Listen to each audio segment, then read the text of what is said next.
बंधुओं, जय जिनेन्द्र। पिछली बार हमने ज्ञानावरण और दर्शनावरण कर्म की चर्चा की थी। आज हम मोहिनी कर्म की चर्चा कर रहे हैं। मोहिनी कर्म क्या होता है? जो कर्म आत्मा के सम्यक और चारित्र गुण का घात करता है,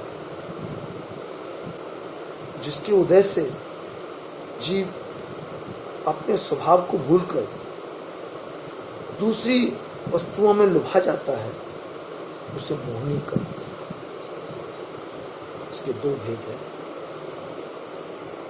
दर्शन मोहिनी और चारित्र मोहिनी।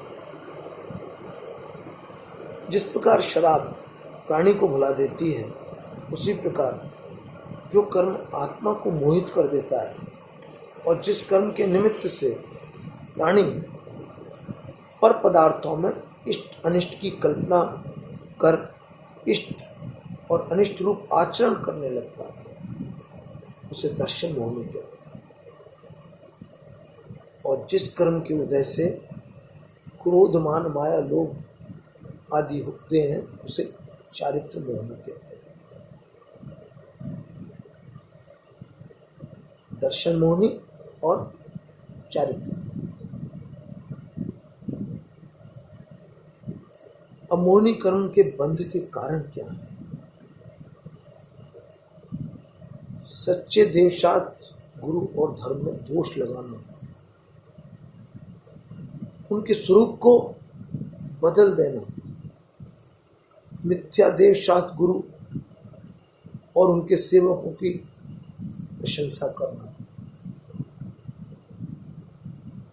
आगम की मर्यादा का उल्लंघन करना, क्रोध आदि कषाय करना इत्यादि सभी कार्य जो है मोहिनी कर्म के बंध के कारण, हमें इनसे बचना चाहिए। कहते हैं मोहिनी कर्म सभी कर्मों का राजा है, इसीलिए कहते हैं प्रचंड मोहनीय कर्म।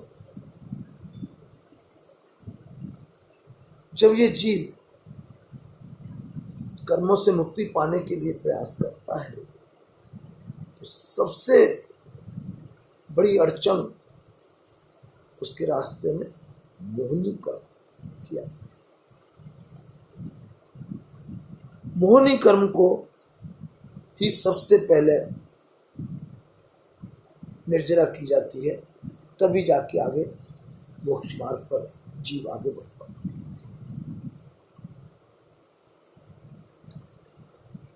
अगला कर्म लेते हैं आयु कर्म। आयु कर्म क्या है? जो कर्म आत्मा को नरक, तिर्यंच, मनुष्य और देव इनमें से किसी एक शरीर में रोक कर रखता है, अथवा जिस कर्म के उदय से जीव को किसी भी पर्याय में किसी निश्चित अवधि तक रुकना पड़ता है, उसे आयु कर्म। जीव को एक पर्याय में रोक कर रखने वाला आयु कर्म ही है। आयु कर्म जब तक है, आपको उसी गति में रहना ही पड़ेगा, उससे छुटकारा संभव नहीं है। जब तक एक शरीर की आयु पूरी नहीं हो जाती, तब तक आप दूसरे शरीर में नहीं जा सकते।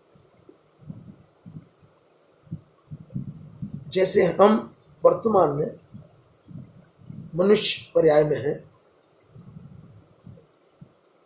दूसरा कोई जीव त्रियंश गति में है, तो वहीं रहेगा जब तक कि उसकी आयु वहां से पूर्ण नहीं होती। जिस रोज उसकी आयु कर्म पूर्ण हो जाएगी, उस दिन वो वहां से निकलकर दूसरी गति में चला जाएगा।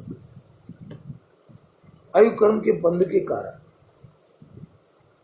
आयु कर्म बहुत आरंभ और बहुत परिग्रह। बहुत से लोगों को शौक होता है ना, बहुत सारे ढेर सारे कपड़े, महिलाओं को शौक होता है 500-700 साड़ियाँ जरूर होनी चाहिए मेरे पास।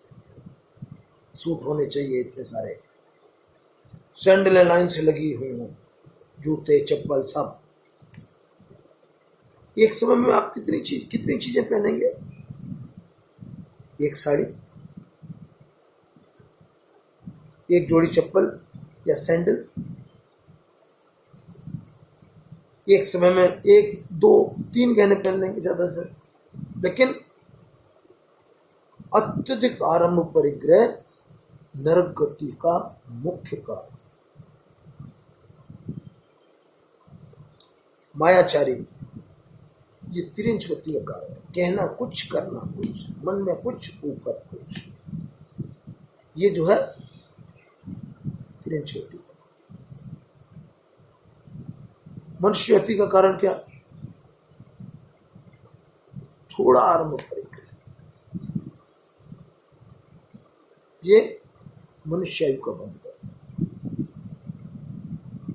और देवगति का कारण व्रतों का पालन करना,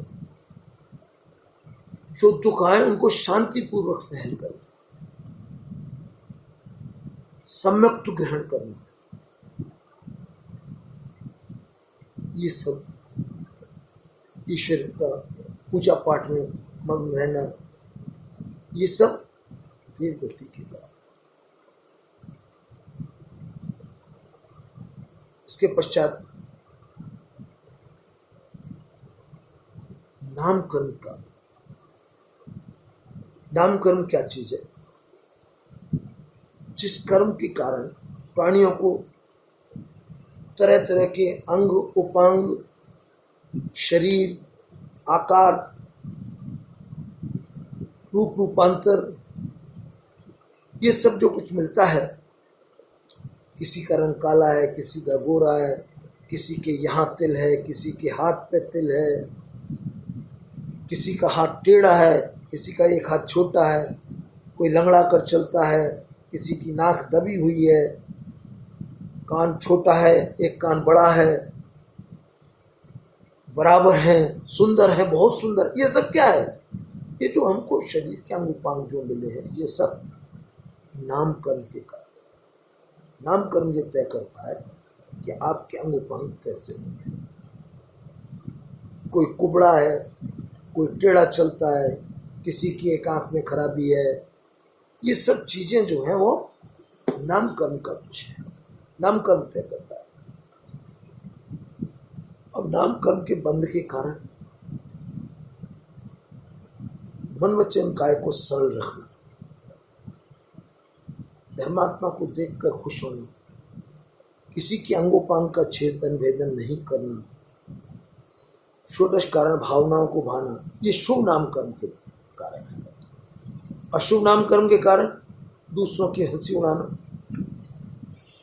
मन वचन काय की कुटिलता रखना, धर्मात्माओं के साथ विसंवाद करना, नकल बनाना किसी की, आपस में लड़ना, किसी का बुरा सोचना, ये सब अशुभ नामकर्म के बंध के कारण। आगे की चर्चा हम बाद में करेंगे। आज का मेरा ये वीडियो आपको कैसा लगा, अपनी प्रतिक्रिया मुझे भेजें, और अगर अच्छी लगी है तो लाइक, शेयर और सब्सक्राइब जरूर करें। धन्यवाद। जय हिंद।